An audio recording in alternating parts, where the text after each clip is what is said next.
दुनिया की सबसे बड़ी डैम इंसानों ने नहीं बनाई, ना नासा ने, ना किसी सरकार ने, बल्कि कुछ छोटे से जानवरों ने।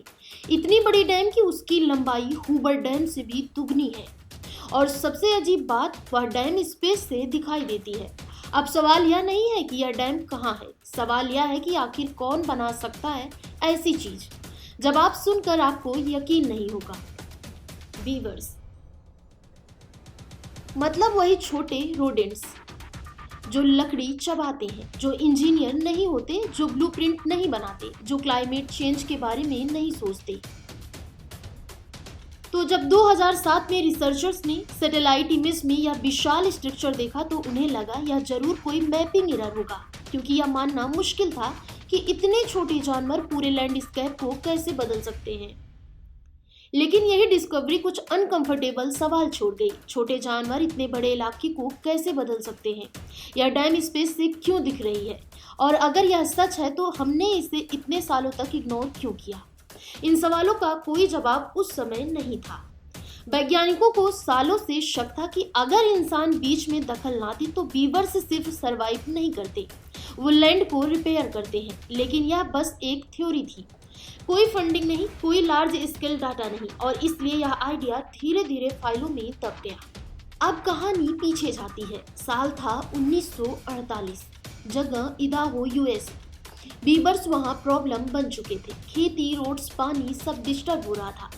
तो सरकार के पास दो ऑप्शंस थे, मार दो या कहीं और भेज दो। उन्होंने दूसरा ऑप्शन चुना, लेकिन तरीका अजीब था। बीवर्स को लकड़ी के बक्सों में बंद किया गया और हवाई जहाज से जंगलों में गिराया गया, पैराशूट के साथ। उस वक्त किसी को नहीं पता था कि इसका असर क्या होगा। और फिर पूरे 70 साल तक कोई देखने वापस नहीं गया। फिर आया मॉडर्न सैटेलाइट इरा। नासा साइंटिस्ट लैंड, वाटर और क्लाइमेट पैटर्न देख रहे थे। तभी उन्हें कुछ अजीब दिखा। कुछ इलाके ज्यादा हरे थे, ज्यादा नम थे, और फायर्स के बाद भी बचे हुए थे।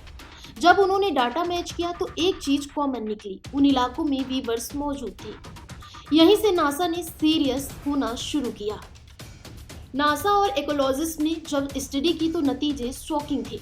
बीवर वाले इलाके 30% ज्यादा प्लांट डिवर्सिटी, ज्यादा ग्राउंड वाटर स्टोरेज, फ्लूड में कंट्रोल और वाइल्ड वायर्स में नेचर बैरियर। एक सिंगल बैरियर डैम में 70,000 क्यूबिक मीटर पानी जमा था। सोचिए, यह 1600 हॉकी रिंग्स जितना पानी है, बिना किसी प्लानिंग के, बिना किसी खर्च के।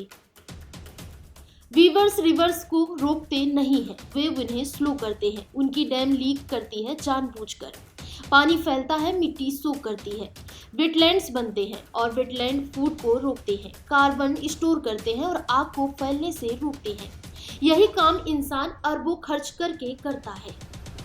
वीवर्स कोई न्यूसेंस नहीं है, वे क्यूट एनिमल्स भी नहीं हैं, वे हैं इकोसिस्टम इंजीनियर्स।